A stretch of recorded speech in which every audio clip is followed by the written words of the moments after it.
చందమామ కథ. చిత్రమైన గానం. శివుని ఢమరుకంలో నుంచి సంగీతం పుట్టింది.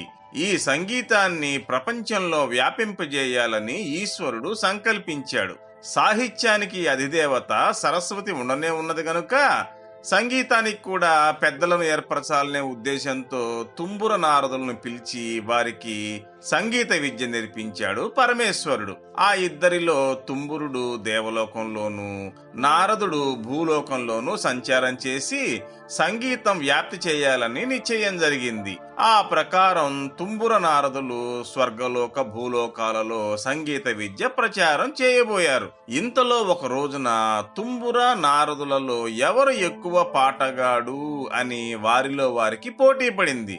సాహిత్యానికి అధిదేవత అయిన సరస్వతి వద్దకు వెళ్లి అడిగారు.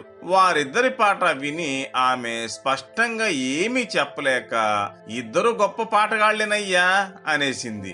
సరాసరి పోయి వాళ్ళు ఈశ్వరుణ్ణి అడిగివేశారు. శివుడైనా ఏమీ నిర్ధారణగా చెప్పలేకపోయాడు. ఉభయులు గొప్పవాళ్లే అని పొగట్టం తప్ప వారి మధ్య సమస్యను తేల్చలేదు. తర్వాత వారు పార్వతి వద్దకు వెళ్లి ఎవరు ఎక్కువ చెప్పమన్నారు. పాట విన్న మీదట పార్వతీదేవి కూడా ఇద్దరి పాట గొప్పగానే ఉన్నదన్నది. ఈ జవాబుతో వారికి తృప్తి కలగలేదు. అప్పుడు పార్వతి, అబ్బాయిలు, సంగీత విద్యలో నిధి అయినటువంటి ఆంజనేయుడు ఇప్పుడు వింధ్య పర్వతాల మీద తపస్సు చేసుకుంటూ ఉన్నాడు. మీరు పోయి మీ పాటలు అతనికి వినిపించారంటే మీ గొప్పతనం తేలిపోతుంది అని సలహా చెప్పింది. వెంటనే తుంబుర నారదులు వింధ్య పర్వతాల దగ్గరకు పోయి తపస్సు చేసుకుంటూ ఉన్న హనుమంతుణ్ణి లేపారు. లేపి, హనుమా, నీవేదో సంగీతంలో నిధివట కదా, మేమిద్దరము పాడి నీకు వినిపిస్తాం. శ్రద్ధగా విని మాలో ఎవరు గొప్ప పాటగాడో చెప్పాలి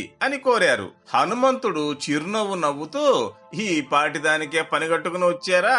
సరే, ఏవి మీ వీణలిలా ఇవ్వండి అని అన్నాడు. తుంబురుడు తన కళావతి అనే వీణను, నారదుడు తన మహతిని మారుతి చేతికి ఇచ్చారు. వారిద్దరి పాట విని పరీక్ష చేస్తాడు కదా అని తుంబుర నారదులు కనిపెట్టుకుని కూర్చున్నారు. వారిని పాడమల్లే సరికదా, కొంచెం సేపటికల్లా ఆంజనేయుడు తనే పాడటం ప్రారంభించాడు. హనుమంతుడు సంగీతం ప్రారంభించగానే కొండల మీది శిలలు ద్రవించి కరిగి కాలువలుగా ప్రవహింపసాగినాయి. తన చేతిలో ఉన్న వీణలు రెండు ఆంజనేయుడు ఆ కాలువ మధ్యకు విసిరేశాడు. ఇదంతా చూస్తున్న తుంబుర నారదులు విస్తుపోయారు. మరి కొంచెం సేపటికి కాలువలుగా ప్రవహించిన శిలలన్నీ గడ్డకట్టి మామూలుగా మారిపోయినాయి. పాపం తుంబుర నారదుల వీణలు ఆ రాళ్లలో ఇరుక్కుపోయినాయి. వారితో ఆంజనేయుడు, చేతనైతే మీ సంగీత ప్రభావం చూపి ఆ రాళ్లను కరిగించండి, కరిగించి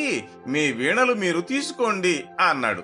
వారికి చేతగాలేదు, తెల్లబోయారు. అప్పుడు హనుమ మళ్లీ పాడి రాళ్లు కరిగించి వీణలను వారికి ఇచ్చివేస్తూ, ఇద్దరూ ఈశ్వరుడు ఆజ్ఞ నెరవేర్చడానికి పెద్దలే, సమానమైన విద్వత్తు కలవారే కనుక పోటీ పడవద్దని హితవు చెప్పి పంపాడు.